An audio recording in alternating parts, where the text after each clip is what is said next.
So, Fred, we have now started as a club doing tests on a regular basis. Can you walk me through what your rationale is for why we're doing these tests?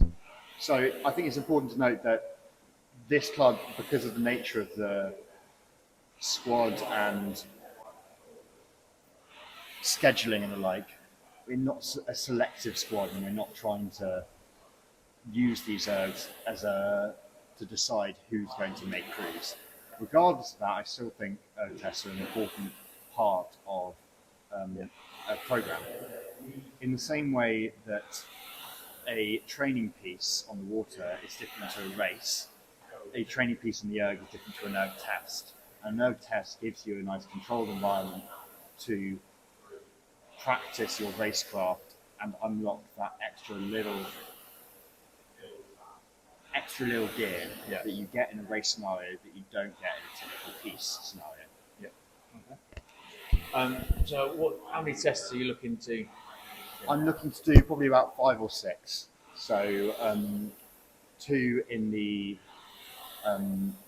before Christmas. We've just done a Rate 24 2K. Rate 24 2K because it's quite a nice base point to go off of. It's never going to be used as anyone's the one that they are most proud of, but it's a good starting point so that people can learn the process. Just before Christmas, say I'd like to do a 5K at rate 26, again, some more of an introduction to a 5K, not at crazy high rates, and then another 5K in the full head race season with a free rate camp on it, and then probably give or take 2 or 3 2Ks in the summer. It will depend on what races people are going to, where that schedule is, because you want to space these away from any big races so that people have time to properly taper and properly prepare for them. Okay. And so, if you're doing a 2K test, how would you ideally want to pace that 2K test?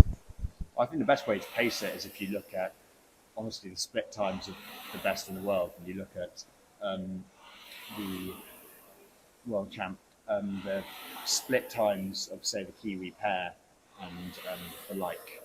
And generally, the fastest way to pace is as flat as you can. That's never very realistic, and especially in early season stage of a 2K, you don't know where your limits are going to lie. You're going to learn them. It's much better to, we say, negative split it, start off at a higher split and then come down. It's much mentally easier. You get a better picture of what your maximum cap performance is. And then as time goes on, try and flatten out that profile more and more and more until you hit that limit. And someday you'll hit that limit and you'll blow to Kingdom Come. Yep. That's perfect normal. It's a good thing. If you can knuckle down and stick at it, then those ergs in which you blow are the hardest ergs you'll ever do. If you can do those, you can race any race. And that's another reason why we do this, is so that you can gain confidence in your own racecraft. But ultimately, we're looking for pretty flat pacing. Okay. Excellent. Thank you very much. And hopefully we'll see you for the next test just before Christmas. Thank you very much. Scheduling and the like